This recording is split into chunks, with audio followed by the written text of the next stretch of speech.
Welcome students. आज से class में हमारा टॉपिक है कैपिलरी एक्शन। हम कैपिलरी एक्शन को कैसे डिफ़ाइन करते हैं, कैसे करते हैं, क्या चीज़ है ये एक्चुअल प्रैक्टिस में आए, थोड़ी सी इस पे नज़र डालें, इसके बैकग्राउंड को समझने की कोशिश करते हैं। अगर आप कोई भी क्लीन कैपिलरी ट्यूब लें, सर हमने कभी कैपिलरी ट्यूब देखी नहीं है, कोई बात नहीं। आपने स्मॉल ट्यूब्स देखी होंगी, जैसे स्ट्रॉ है, इसको भी आप एक कैपिलरी ट्यूब कह सकते हैं। जैसे ही आप इसको एक स्ट्रेट कंटेनर के अंदर ऐड करते हैं तो इसमें से हमारे पास वाटर अप होना स्टार्ट होता है। देखेंगे आपके पास एक कैपिलरी ट्यूब की एग्जांपल है। इसको आपने एक कंटेनर में डाला तो आप देखें वाटर फ्लो अप की तरफ हो रहा है। ये वाटर नहीं है, ये बेसिकली बस एक लिक्विड है, हमने इसका एग्जामिशन में बनाया। ये देखें, ये ट्यूब का साइज़ बढ़ गया तो कैपिलरी एक्शन कम हो गया। फिर मज़ीद ट्यूब का साइज़ क्या हो गया, एक्सटेंडेड हो गया, तो कैपिलरी एक्शन, ये जो लिक्विड है ये ऊपर की तरफ जाने लग गया। तो इसका मतलब हमारे पास जो कैपिलरी एक्शन है वो हमारे पास इस ट्यूब के साइज़ के ऊपर बड़ा डिपेंडेंट है। थिन ट्यूब होगी तो ख़ुद ब खुद जो वाटर है, जो लिक्विड है, वो ऊपर की तरफ मूव करेगा। इसी चीज़ को हम कैपिलरी एक्शन कहते हैं। और कैपिलरी एक्शन किस में होता है? कैपिलरी ट्यूब में होता है। आए इस गुफ्तगू को आगे बढ़ाएं। The flow of liquid in a capillary tube is called as a capillary action. जो लिक्विड का फ्लो होता है किसी भी कैपिलरी ट्यूब में, इस चीज़ को हम क्या कह रहे हैं? कैपिलरी एक्शन कह रहे हैं। कैपिलरी एक्शन के लिए दो चीज़ें और समझें। एक होता है कोहीजन, एक होता है एडहेजन। ये कोहीजन और एडहेजन क्या है? कोहीजन का मतलब ये होता है कि हमारे पास एडहेसिव कोहेसिव मॉलिक्यूल्स हों, यानी कि सेम जो मॉलिक्यूल्स हैं उनके दरमियान जो अट्रैक्शन हैं वो कोहीजन्स कहलाते हैं। अब फॉर एग्जांपल वाटर है तो इंटरनली वाटर के अंदर जो मॉलिक्यूल्स हैं ये सब कोहेसिव फोर्सेस हैं। एडहेजन का मतलब क्या होता है? एक सब्सटेंस अट्रैक्ट करेगा दूसरे सब्सटेंस को। तो ये एक सब्सटेंस है, ये अट्रैक्ट करेगा दूसरे सब्सटेंस को, ये चीज़ हमारे पास क्या कहलाएगी? ये हमारे पास एडहेजन कहलाएगा। तो एडहेजन में एक मॉलिक्यूल दूसरे मॉलिक्यूल, दूसरा डिफरेंट मॉलिक्यूल के साथ अट्रैक्ट होता है। एडहेसिव्स में क्या होता है? अलग अलग है, जैसे कि आपने देखा होगा ग्लू एडहेसिव्स होते हैं। कोहीजन में क्या होगा? दो सिमिलर मॉलिक्यूल एक दूसरे के साथ अटैचमेंट में होंगे। अब अगर हम इसको मज़ीद समझने की कोशिश करें कैपिलरी एक्शन को स्टूडेंट्स, तो होता क्या है?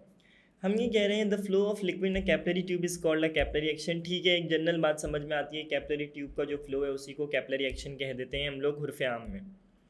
लेकिन होता क्यों है? The flow of the liquid in a capillary tube is the combine effect of दो चीज़ों का कंबाइन इफेक्ट है। सबसे पहली चीज़ हमारे पास कोहेसिव फोर्सेज है और जो दूसरी चीज़ है वो एडहेसिव फोर्सेज है। कोहेसिव फोर्सेज होती हैं अमंग द लिक्विड मॉलिक्यूल, यानी एक लिक्विड मॉलिक्यूल ये रहा, दूसरा लिक्विड मॉलिक्यूल ये रहा, इन दोनों के दरमियान में जो फोर्स मौजूद है वो क्या कहलाएगी स्टूडेंट? वो कहलाएगी कोहीजन।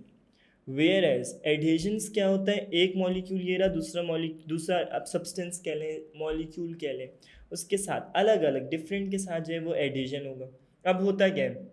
Water rise in a capillary tube because adhesive forces become stronger in a tube of a small diameter। Small diameter में एडहेसिव फोर्सेस स्ट्रॉन्ग हो जाती हैं। एडहेसिव फोर्सेस पुल करना शुरू करती हैं वाटर मॉलिक्यूल्स को, और जैसे ही ये पुल करना स्टार्ट करती हैं तो जो वाटर मॉलिक्यूल हैं वो रेज होना स्टार्ट होते हैं। It depend upon the diameter of the tube, कि कैसा हमारे पास ट्यूब का डायमीटर है उसके अकॉर्डिंग हमारे पास कैपिलरी एक्शन परफॉर्म होगा। अब इसको एक और तरीके से हम एक्सप्लेन करते हैं कि हमारे पास जब इस तरह से कैपिलरी एक्शन परफॉर्म होता है या किसी भी आप लिक्विड को डालते हैं तो वो दो तरह के मिनिस्कस को फॉर्म करता है। एक्चुअल प्रैक्टिस में तो ये सरफेस टेंशन की बात है, लेकिन क्योंकि कैपिलरी एक्शन में भी हमारे पास ऊपर की तरफ जा रहा होता है तो उसमें हमारा बहुत लाइट मिनिस्कस शो होता है। यही वजह मैं थोड़ा बहुत मिनिस्कस आपको समझा देता हूँ और आपको कोहेसिव और एडहेसिव का कॉन्सेप्ट क्लियर होगा। ये जो वाटर का जो मॉलिक्यूल है, वाटर के अंदर एडहेजन होता है। एडहेजन का मतलब ये कि ये जो आपके पास ये जो आपके पास क्या चीज़ है, ये जो ग्लास वॉल है टेस्ट ट्यूब की, इसके साथ वाटर मॉलिक्यूल अटैच हुआ हुआ है और इसमें जो एक कॉन्केव मिनिस्कस दिख रहा है, मिनिस्कस इस चीज़ को कह रहे हैं, इस पर्टिकुलर चीज़ को। और जो आपके पास मरकरी होता है, इसके अंदर क्या होता है? कॉन्वेक्स मिनिस्कस फॉर्म हो रहा होता है, क्योंकि इसमें एडहेसिव फोर्सेस तो ज़ीरो हैं, कोहीजन बहुत ज़्यादा है, यानी आपस में जो मॉलिक्यूल दूसरे बहुत बाउंडेड हुए हैं, जिसकी वजह से इसमें कोहीजन बहुत है। अब क्या होता है? हम ये कहते हैं कि हमारे पास कॉन्केव का जो मिनिस्कस होता है वो अप की तरफ होता है, और आपके पास जो एक तरफ कॉन्केव का जो होता है वो डाउन और up. It depend upon the condition के किस तरह से हम मिनिस्कस को डील करते हैं।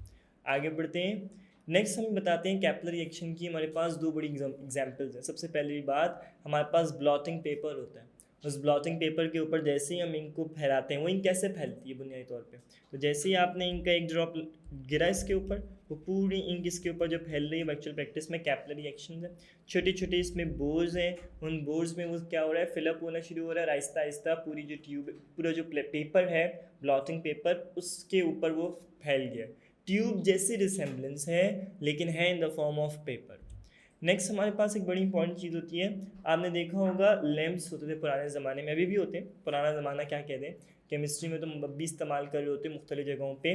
उसमें जो विक्स होते हैं वो राइज करता है ऑयल को, कैसे करते हैं, हम नीचे कैरोसिन ऑयल डालते हैं, ऊपर हमारे पास टॉप पे हम उसको फायर ऑन कर देते हैं। तो जैसे ये फायर ऑन होता है तो होता क्या है कि जो कैरोसिन है ये किस एक्शन की वजह से, कैपिलरी एक्शन की वजह से ऊपर की तरफ जाना स्टार्ट हो जाता है, और जैसे जैसे ये आहिस्ता आहिस्ता करके ऊपर जाता है तो आपके पास वो इसको फ्यूल मिलता रहता है और ये चिराग आपका जलता रहता है। अब आज के दौर में तो हम इनको चिराग नहीं कहते, हमारे पास बर्नर्स कहलाते हैं, और इन बर्नर्स को हम लोग इस्तेमाल कर रहे होते हैं मुख्तलिफ केमिकल या मुख्तलिफ हमारे पास केमिकल लैब्स में, केमिकल ऑपरेटर्स के अंदर चीज़ों को हीटअप करने के लिए। मुझे उम्मीद है ये छोटा सा टॉपिक है, ये आपको अच्छे से समझ में आया होगा, कॉन्सेप्ट बड़ा आसान सा है, बस आसानी तरीके से वो समझ लेंगे तो आपको आगे चल के इंशाल्लाह बहुत फ़ायदा होगा। अपना ख्याल रखिएगा, थैंक यू।